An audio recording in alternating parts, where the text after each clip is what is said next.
Hello and welcome to today's video. So this time I'm going to be telling you all about the 20-year rule and how that equates to the mathematics of collecting vintage toys. So without further ado, sit back, relax, and let's get to it.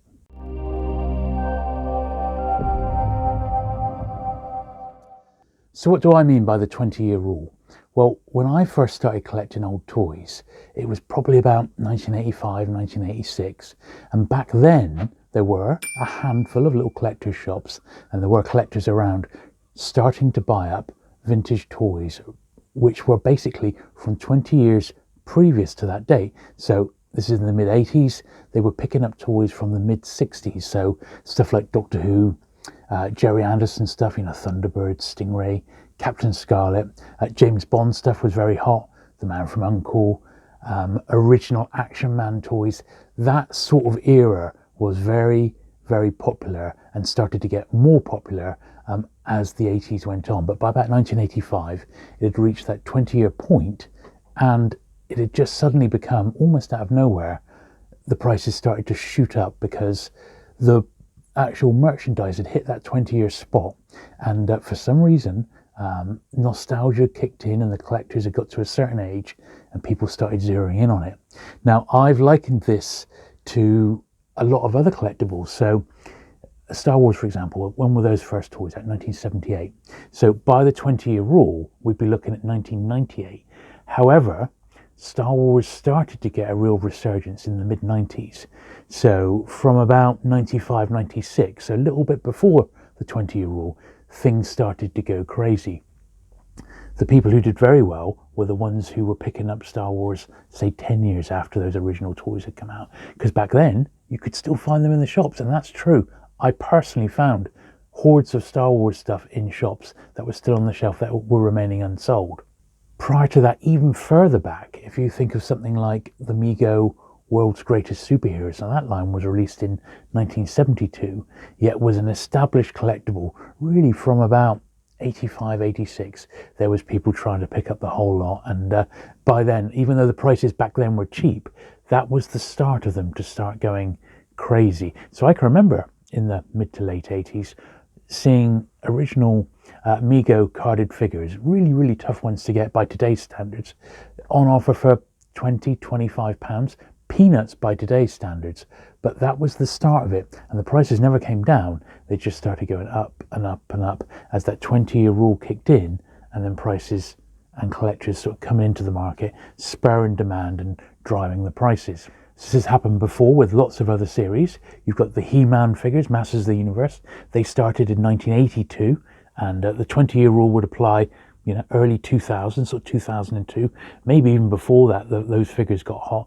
Same with like the Thundercat stuff. Transformers was 1984, so you could say it started to come into its own probably 15 years after the original toys were released. Not the 20-year rule, but give or take a few years either way. Some properties, take for example Batman the Animated Series. Now that first came out, those Kenner figures for example, they were in 1992, so the 20-year rule would apply, making 2012.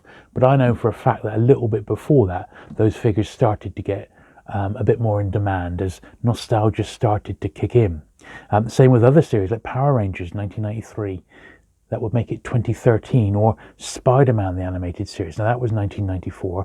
2014, I reckon once again, about that sort of time, the figures started, those original carded figures started to get really collectible. And I think there's lots of reasons why this could be. So different things can influence a series of old suddenly becoming hot. Most notably, it's if there's a new entry in a series. So take, for example, there's that new Jurassic Park film out right now. So the focus and the nostalgia will be on the people who remember those original toys from 20 years ago, which weren't actually that good, to be honest. But I've started seeing these at toy shows now, and they're quite collectible, those original Jurassic Park toys. And they were, 20 years ago? 1993. So 2013, almost 30 years ago. So make of that what you will. But when a new film comes along, that can generally cause a resurgence. With Star Wars, the 20-year rule kicked in I believe, in the mid-90s, a little before 20-year rule. But then, since then, we've had a pretty consistent run of new material. So we've had, the prequels, then we've had the sequels, and we've had various animated series in between. We've had lots of new material, which is bringing people in. And right now that Disney have got it, we've had all these new series. We've had the Book of Boba Fett, The Mandalorian. We've got the Obi-Wan series now. And this is doing nothing except bringing new people into the hobby. So the hobby itself is being self-perpetuated and new people are coming into it. And as I've said in the past, if you were a brand new collector and you looked at the original Star Wars run and you realize, well, there's only just over 100 to get, even with variations, I think I'll have a go at that. It is attainable. It might take a little bit of time, but it is definitely something that's attainable. Not like today, where some of these figure runs have got in the hundreds and hundreds. I mean, it's a daunting task, but there's such a strong pull of nostalgia there, and I think that's also key. So if you look at the people who were, say, playing with those toys as a kid, so say you grew up in the 70s and you had the Star Wars toys, and you were about 10 years old in, say, 1978, 1979, as I was. Put 20 years on top of that, you've suddenly got a bit of disposable income. You think, God, I'd love to get those old Star Wars toys back. I loved those.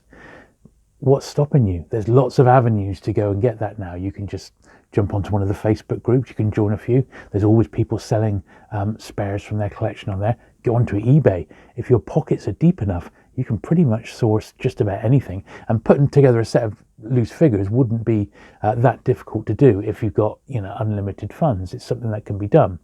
Not so back in the day so much, but nowadays, what's stopping you except having a nice big fat wallet? Now, it's not just that.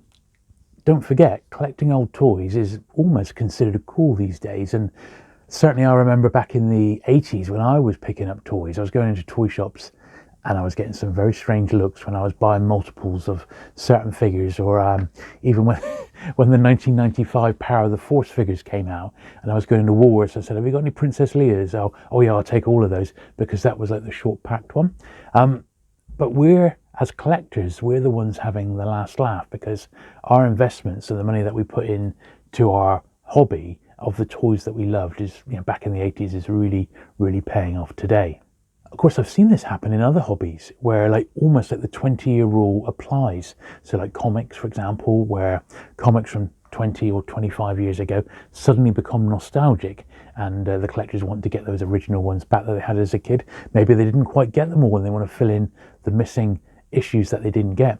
It's definitely happening with video games, and that's a huge field now, and it's the same thing. So you look at the Game Boy, which is like late 1980s, and you put on the 20-year rule, late 2010s, boy oh boy did that market ever kick off. And that's exactly the same with a lot of the video games. It's even now happening with video cassettes, old video cassettes, and any sort of pulp culture collectibles. You can almost apply this rule to, with a few exceptions.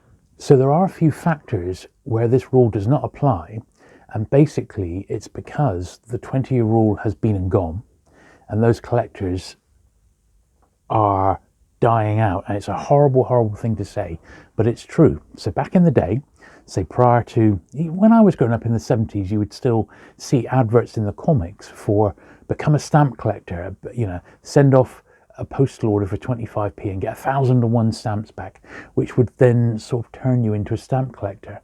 I remember as a kid, there was a couple of coin shops in my hometown. Imagine that, a shop on the high street devoted to old stamps and coins. I mean, incredible, really. But those collectors are long gone now, and they're not coming into the hobby, so it's not self-perpetuating. So consequently, the old stamp and coin market is pretty stagnant. I remember back in the 90s, I had my store, and one of my best friends, his dad was quite wealthy, owned a lot of property, and he actually came to me and he said, Jules, you know about collectibles? I said, well, yeah, I know a bit. He said, I want to invest £100,000 in something, collectibles, something other than property. And I said, well, amazing to be in that position. My suggestion to you would be stick it into key golden age comics like Batman 1's which you could get at the time, Superman 1, a Detective 27, all sort of key issues, which at the time you could get a Batman 1 or a Superman 1 for about £8,000 each. A Detective 27 was about 25,000. Have a handful of comics there, dozen or so absolutely key issues, buy the best quality copies you can get, stick them in a bank vault and forget about them, and that'll be a really good investment. He completely ignored my advice and put £100,000 into rare stamps, and he did choose the very, very rarest. He travelled the world, he selected what he wanted, and he went to very rare stamp shows, and they're now sort of kept in a vault. He's still around. I don't think he's actually lost on his investment, because the stamps that he bought were ultra rarities, and they were almost like commodities. They would hold their value. However, if he put his 100,000 into some rare golden age comics, boy oh boy, I think he would have he probably would have turned that 100,000 into £1 million by now, almost certainly, because that market over the last sort of 25 years has absolutely gone bananas, and he would have done very, very well. He did actually buy some comics. So he bought 2000 AD, this is off a local dealer. He bought 2000 AD, the British comic, issues 1 to 10. The first three were, all of them were immaculate, unread, and the first three all had their free gifts. And he paid £50 at the time for the lot. Gives you an idea how long ago it was. But that was, that was about the going rate. It was probably a little overpriced, to be honest. But that £50 he invested in the comics back there, you could comfortably get £1,000 back for those, because they were such very, very nice copies, and these early ones with the free gifts are quite collectible. So recently I've been watching the TV show Scouting for Toys, which is like behind the scenes of the Vectis auction house. Now the CEO, sort of the director who's running things day to day, is a woman called Vicky, and in this particular episode they were having an auction of rare and collectible railway memorabilia and railway train sets and things like that, and she commented that they showed the people actually who turned up at Vectis for the auction, and there was about 6 or 7 people. They were all men, and they were all in their late 60s, 70s or 80s, and she said it's a sad reflection of the times that the number of people getting into collecting classic trains is rapidly diminished. So new people really aren't coming into the hobby. The people who were collecting it are sadly aging and dying off. And she said the majority of the train sets that they have coming in are from collectors who've passed away, and the families just want shot of the collection. But it's a reflection of the market, and she said consequently the prices are going down. So we'll see this in a lot of other cases. So I personally think that certain areas of collecting have sort of reached their peak and are now starting to drop off, and the prices drop because there's nothing new coming along and there's no new collectors coming into the hobby. So one area I've studied intently recently, because I've been getting into buying a few myself, is vintage Matchbox toys. Now Matchbox started in 1952, and those very, very earliest toys did not have high production runs. They're the oldest, they're like 70 years old now, and you'd think that those will be the most expensive Matchbox toys to be out there that a collector would want to buy. However, that's not the case. So with Matchbox toys, the area of collecting that's the hottest at the moment is late 60s to about mid 1970s onto the late 80s. I would say that's the hottest period. It's like called the super fast years, and it's like a 12-year period where the Matchbox toys got a bit funky. The packaging was really sort of cool and groovy for the time, and those particular Matchbox toys are the hottest out there right now on the second-hand market, and those are the ones that are consequently demanding the most money. The ones that came before it, if you imagine, if you're a young boy, say you're 10 years old, you're playing with your Matchbox toys back in 1952, and you were already 10, that means you're in your 80s now, and there's literally nobody out there, or at least no one actively collecting these really early Matchbox toys for the nostalgia value. So they now represent, as antique toys, mega collectibles. They really are great, great value. They're very early toys from a very world famous company, but because they're not hitting the nostalgic tones, as it were, unlike the late 60s, mid 70s toys, they're not going for anything like the same sort of money. So I think that those early Matchbox toys represent really good value for money. And that's where I've been putting a bit of my sort of collecting funds at the moment into some of those really early ones, because I think they're good fun to collect and they represent good value for money. I look at more modern stuff where, you know, it might be, I don't know, a vintage collection Star Wars figure, which is, yes, okay, it's a scarce one, scarce packed one. And, you know, I'm not going to spend £100 on that. I'm just not going to do it. I'll buy myself or treat myself to 6 or 7 vintage Matchbox toys from the 1950s that are genuinely rare, rather than something that was manufactured 6 months ago. That's just how I feel about it. But I think that gives you an example of what I mean by the nostalgia factor and how people's age actually factors into what I'm trying to get, and the mathematics of collecting vintage toys. It is literally this 20-year thing.